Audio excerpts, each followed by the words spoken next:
माथे पर शिखा का मतलब एक गरीब ब्राह्मण की कहानी। बहुत समय पहले की बात है। किसी गांव में एक गरीब ब्राह्मण रहता था। एक दिन उस ब्राह्मण के घर कुछ अतिथि आए। ब्राह्मण की स्थिति इतनी खराब थी कि उन अतिथियों को खिलाने के लिए घर में अनाज तक नहीं था।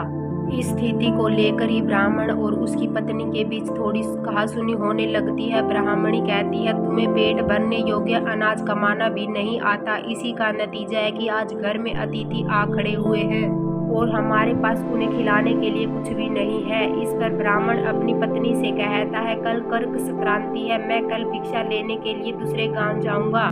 वहाँ एक ब्राह्मण ने मुझे आमंत्रित किया है। वह सूर्य देव की तृप्ति के लिए कुछ दान देना चाहता है। तब तक जो कुछ भी है घर में उसे आदर सत्कार के साथ अतिथियों के सामने रखो। ब्राह्मण की यह बात सुनकर ब्राह्मणी कहती है, तेरी पत्नी होकर मैंने कभी सुख नहीं भोगा है। न कभी खाने को मेवा मिष्ठान मिला, न ही ढंग के वस्त्र और न आभूषण।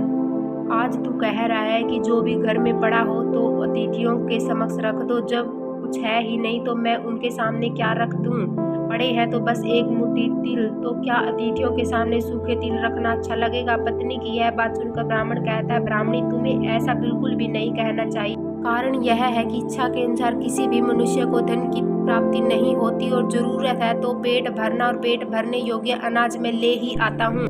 अधिक धन की चाहत अच्छी नहीं, ऐसी इच्छा का तुम्हें त्याग कर देना चाहिए। अधिक धन की इच्छा के चक्कर में मनुष्य के माथे पर शिखा बन जाती है। माथे पर शिखा वाली बात सुन ब्राह्मणी बड़े ही आश्चर्य से ब्राह्मण से पूछती है, अधिक धन की इच्छा में माथे पर शिखा हो जाती है? मैं कुछ समझी नहीं, जो भी कहना है खुलकर कहिए। ब्राह्मणी के इस सवाल का जवाब देने के लिए ब्राह्मण अपनी पत्नी को शिकारी और गीदड़ की एक कहानी सुनाता है। ब्राह्मण कथा की शुरुआत करता है। एक दिन एक शिकारी जंगल में शिकार की खोज कर रहा था। जंगल में कुछ दूर आगे बढ़ने के बाद शिकारी को एक काले रंग का पहाड़ जैसा विशाल सूअर दिखाई देता है।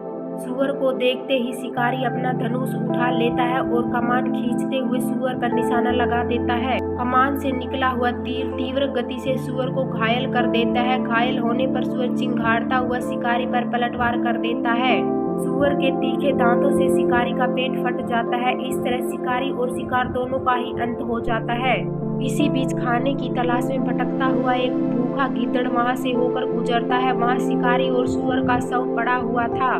बिना मेहनत इतना सारा भोजन देख गीदड़ मन ही मन बहुत खुश होता है और मन ही मन सोचता है कि आज तो ईश्वर की बड़ी कृपा हुई जो इतना अच्छा और अधिक भोजन एक साथ मुझे मिला है। मैं इसे धीरे धीरे और आराम से खाऊंगा ताकि लंबे समय तक मैं इसे उपयोग में लाऊंगा।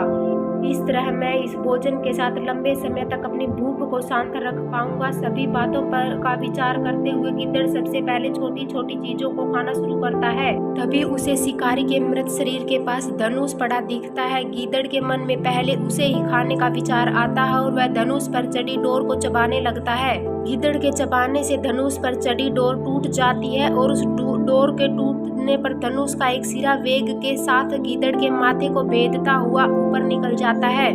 गीदड़ के माथे को भेद कर धनुष का जो सिरा गीदड़ के सिर पर निकल आता है वह ऐसा प्रतीत होता है मानो गीदड़ के माथे पर शिकार निकल आई हो। घायल होने के कारण कुछ देर बाद गीदड़ की भी मौत हो जाती है। इतना कहते हुए ब्राह्मण कहता है, ब्राह्मणी, इसलिए मैं कहता हूँ कि जरूरत से अधिक लोभ से माथे पर शिखा आ जाती है। यह कथा सुनने के बाद ब्राह्मणी कहती है, ठीक है, अगर ऐसी ही बात है तो घर में जो मुट्ठी भर तिल पड़े हैं उन्हीं को मैं अतिथियों को खिला देती हूँ।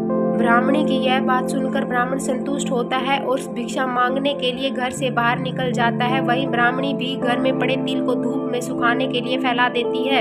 कहीं से एक कुत्ता आ जाता है जो उन साफ तिलों पर पेशाब कर देता है, जिससे सभी तिल खराब हो जाते हैं। तिल के खराब हो जाने पर ब्राह्मणी काफी परेशान हो जाती है और सोचती है कि यही तो तिल थे जिन्हें पकाकर मैं अतिथियों को खिला सकती थी, अब मैं क्या करूं?